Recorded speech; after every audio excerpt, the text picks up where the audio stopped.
Hi there, Andrew Bell here, and I thought post-event you might be interested in a bit of an update. It did produce the best results in the country right throughout January and then continues to improve week after week. No question, it's a different market to the previous couple of years, but having said that, it certainly showed that there was no lack of interest in buying, just a more conservative view to real estate values. And of course, that's just usual. Every boom has always been followed by a degree of price correction. The big question is, how big will that price correction be? Now, the reason for price correction is twofold. First, concerns about a slowing economy, and second, about interest rates. Now, the concern about the economy relates in particular to inflation and how governments, reserve banks and industry will strategise around inflation, the impacts of how that's sort of caused a problem right throughout the world. Now, of course, all economies are at different stages of inflation breaking out and being controlled. And those different groupings around the world are starting to come into play in interesting ways. The biggest economy in the world, the US, we saw inflation had climbed and peaked and now is starting in the last couple of months to come back at 6.5. This is the sixth consecutive month of slowdown of the inflation rate. We also see in other European economies that inflation is starting to ease. It's interesting to see how that's starting to play out here in Australia. We're starting to see some reduction in fuel costs and some food costs, and even some general consumer pricings. All of this will feed through to interest rates, which is of course the other concern. And we'll start to see some moderation of those interest rate rises, maybe by the second half of the year, as we see interest rates peak. And then there'll be some room sometime in 2024 for interest rates perhaps to just ease back a bit. But fingers crossed, all of this will happen maybe from mid-year onwards. Now, the Reserve Bank has a tricky situation of trying to control inflation, but not wanting to have higher interest rates damage the economy. And so they won't want to keep interest rates higher any longer than necessary. So that's a key thing that we've got to remember. Hey, let's get interest rates into perspective. Have a look at the graph on screen now. This shows interest rates going back through to the mid-1990s, through to the last interest rate rise in December. This is showing the official Reserve Bank cash rate, which is the basis by which banks then add their margins for lending. If you listen to the media, you would think that we're at record high interest rates, but they don't show that perspective that this graph does for us to understand. We have just moved out of the emergency settings for the pandemic, and we've moved back into a normal interest rate setting, and that'll only be for a period of time as well.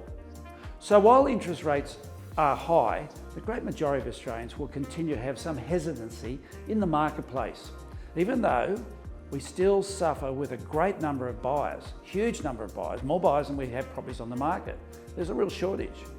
What we're going to see eventually is the meeting of minds between buyers and sellers at a level where buyers feel they're buying better than they could have perhaps a year or so ago, and sellers are still making good money because of the substantial increase in prices over the past 3 years. It's just that many sellers won't feel that they're winners because they've come back a little bit from where it was perhaps a year ago. So this price correction sort of scenario will continue through 2023. It's just the resetting of market values and something that will be set for some years to come. But of course there are other factors we have to take into consideration. That in particular is the one of immigration. We haven't had immigration for 2 years. We were down 400,000 people, but we're opening up again and we'll see 200,000 extra people arriving in this country every year moving forward. So you add that increased population growth to the drop in building numbers, which is occurring at the number, and you're going to see increased demand, diminishing supply. So just another factor to play into the market. It's going to be a fascinating year. At the end of the day, Australians keep getting obsessed about real estate in terms of buying well and selling well, rather than focusing on buying a home that they really love to live in, raise their family in, and perhaps enjoy entertaining and so on. And that they're going to own for probably 8 to 10 years at least.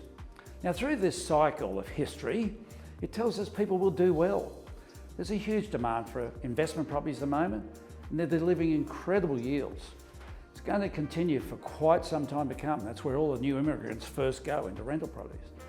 So we've actually been going backwards in the supply of properties, yet increasing demand. It's the best environment in over 50 years for investors. What we all have to be careful of is that we don't allow short-term period of some higher interest rates scare us into doing nothing. Look for the opportunities. Yes, make offers, negotiate. But this is a brief period of time where buyers will have an improved environment to purchase in, and they should take advantage of it.